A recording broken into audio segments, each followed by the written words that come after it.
Law of attraction क्या है और ये कैसे काम करता है? पहले लॉ ऑफ अट्रैक्शन का मतलब जानते हैं। आकर्षण किसी व्यक्ति या किसी चीज़ के प्रति सोच बनती है हकीकत। आपने ओम शांति ओम का ये डायलॉग सुना ही होगा।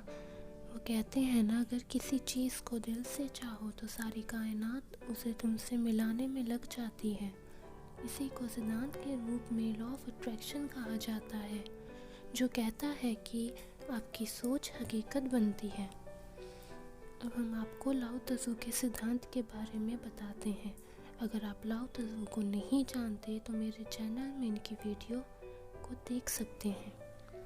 लाओ त्सो कहते हैं, अपने विचारों को देखो वो शब्द बनेंगे, अपने शब्दों को देखो वो कर्म बनेंगे, अपने कर्मों को देखो वो तुम्हारी आदत बन जाएगी, अपनी आदतों को देखो वो तुम्हारा चरित्र बनेगा, अपने चरित्र को देखो वही तुम्हारी मंजिल बनेगी।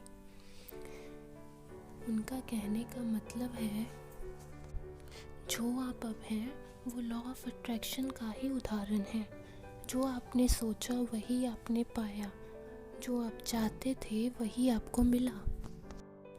इसे और जैसे समझते हैं, एक छोटे से गांव में एक बहुत ही गरीब किसान रहता था जिसके 2 लड़के थे।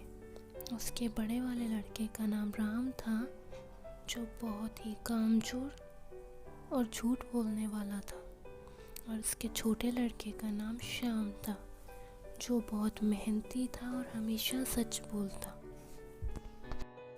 और हमेशा किसी न किसी काम में व्यस्त रहता। पर राम बिल्कुल उससे उल्ट था। वो अपनी ज़िंदगी एक राजा की तरह जीना चाहता था, वो भी बिना मेहनत किए। राम हमेशा अपने आप को गांव का सबसे समझदार लड़का समझता था। एक दिन राम का दोस्त एक गुरु के बारे में बात कर रहा था, जिन्होंने गांव के कई लोगों की समस्याओं को दूर किया। राम के दोस्त ने कहा, हो सकता है वो तुम्हारी कुछ सहायता कर सकें। राम ने कहा, ठीक है, चलो गुरु के आश्रम चलते हैं। जब राम गुरु के आश्रम पहुंचा तो गुरु ने बहुत ही प्यार से उनसे पूछा, बताइए आपकी क्या समस्या है? राम ने कहा, गुरु मैं एक राजा की तरह जीना चाहता हूँ, पर मेरे पास पैसे नहीं हैं और मैं बहुत ही गरीब हूँ, और ना ही मैं काम करना चाहता हूँ और ना ही मुझे पैसे कमाने आते हैं। आप ही को अब मेरी मदद करनी होगी। गुरु ने कहा, ठीक है, मैं तुम्हें लॉ ऑफ अट्रैक्शन के बारे में कुछ बातें सिखा सकता हूँ जो तुम्हारे काम आएंगी। राम ने कहा, ठीक है, तो बताइए मुझे पहले क्या करना होगा? गुरु ने कहा, पहले तुम सोचो कि तुम्हें क्या चाहिए, और ध्यान रहे सोच समझ कर मांगना, क्योंकि जो मांगोगे वो मिल ही जाएगा। तो इसीलिए बहुत अच्छे से सोच समझ कर मांगना तुम्हें क्या चाहिए। फिर तुम्हारा मन तुम्हें रास्ता दिखाएगा, तुम्हें उस रास्ते पे चलना होगा। जब तुम उस रास्ते पे चलोगे बहुत मुसीबतें आएंगी, पर तुम्हें फिर भी चलना होगा। धीरे धीरे मेहनत करते हुए तुम्हें एक दिन अपनी मंजिल दिखाई देगी, और एक दिन तुम्हें अपनी मंजिल मिल जाएगी।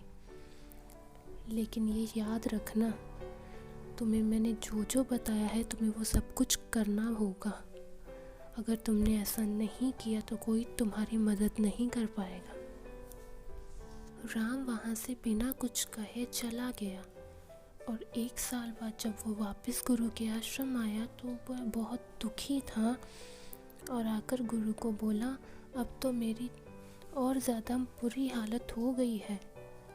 आपका तो कोई भी नुस्खा मेरे किसी काम नहीं आया। अब ना मेरे पास पैसे हैं और ना ही भरपेट खाना।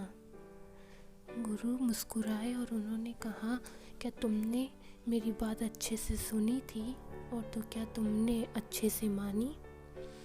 राम ने कहा, नहीं, मैंने सिर्फ सोचा और सोचने के बाद ही जब मेरे साथ इतना बुरा हो रहा है, अगर आगे मैं आपकी बात मानूंगा तो क्या होगा।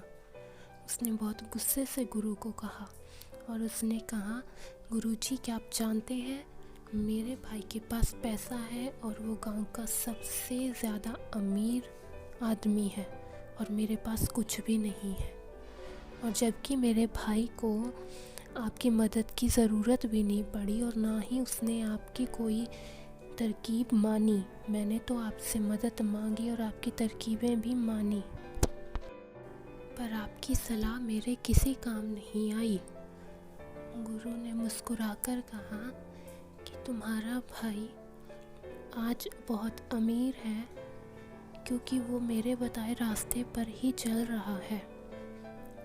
राम ने कहा, वो तो आपको जानता भी नहीं है, तो आपने उसे रास्ता कब बता दिया। गुरु ने मुस्कुराकर कहा, बस उसके पास दिमाग है, रास्ता वही है। राम ने कहा, लेकिन उसे लॉ ऑफ अट्रैक्शन के बारे में कुछ भी नहीं पता है। गुरु ने कहा, कोई ज़रूरत नहीं है लॉ ऑफ अट्रैक्शन के बारे में जानने की, ये हर किसी में हमेशा काम करता है। एक घर साफ़ करने वाले को भी ये पता है कि वो कैसे अच्छे से घर साफ़ करेगा ताकि उसे अच्छे पैसे मिलें। तुम्हारे भाई के पास दिमाग था जिसकी वजह से आज वो कामयाब है। तुमने मुझे गौर से सुना ही नहीं, ना ही तुमने मुझे समझा। तुमने जो सोचा था वो तुम्हें मिल गया। राम रोने लगा और उसने कहा, मैंने ऐसा कुछ नहीं सोचा था। गुरु ने कहा, सिर्फ सोचने से कुछ नहीं होगा, सोचने के साथ साथ तुम्हें मेहनत भी करनी पड़ेगी। अगर सिर्फ तुम बैठकर सोचते रहोगे तो उसके बाद सिर्फ आलस और दुख ही हाथ लगेगा, इसके अलावा तुम्हें और कुछ नहीं मिलेगा।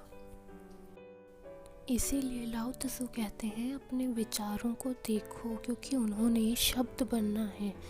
तुम्हारे शब्द तुम्हारा कर्म बनेंगे, तुम्हारे कर्म आदत में बदलेंगे, आदत चरित्र बनेगी और चरित्र को बदलना बहुत मुश्किल है। चरित्र के बाद वही तुम्हारी मंजिल बन जाएगी। तो इसीलिए आप जो करते हैं वो सोच समझ कर कीजिए। जो आप सोच रहे हैं, जो विचार कर रहे हैं, सोच समझ कर मांगिएगा क्योंकि एक ना एक दिन वो आपको मिल ही जाएगा। बस वक्त लगेगा लेकिन मिल जाएगा। बीज आपने बो दिया है और एक दिन पेड़ ज़रूर बनेगा। इसीलिए जो मांगना सोच समझ के मांगना, कहीं कल वो पेड़ आम की जगह आलस का हो जाए। जिस तरह राम ने एक राजा की तरह बनने का सोचा लेकिन मेहनत करना वो भूल ही गया, अंततः एक गरीब और आलसी इंसान बनकर रह गया।